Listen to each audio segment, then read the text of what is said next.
Well, my name is David Jhirad. I'm currently the director of the Energy Resources and Environment Program at Johns Hopkins School of Advanced International Studies.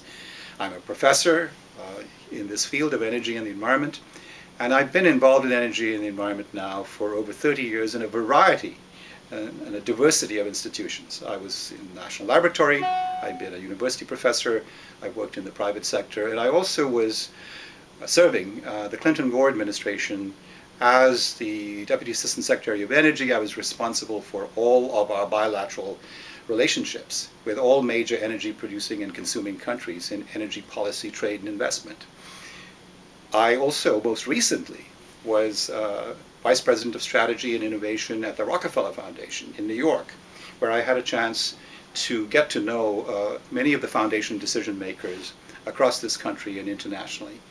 And there is now an emerging concern about the importance of climate resilient cities and the importance of creating economic opportunities for people who will be living in the megacities of the world, many of them in the developing world. So I was very struck when I was down at Rio +20 of the dynamism and entrepreneurship that was exhibited at the city level, even though there seemed to be no motion at the national level of governments. What was really exciting was the partnerships that emerged at the city level.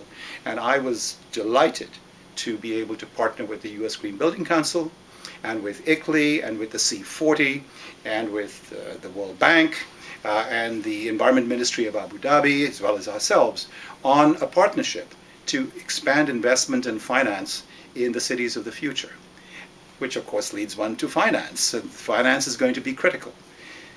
The foundations are important players, but it's important to have innovative new financing partnerships that involve other players, such as the sovereign wealth funds, who have assets of $5 to $7 trillion, and who are very excited in long-term investments and a long-term legacy for their populations.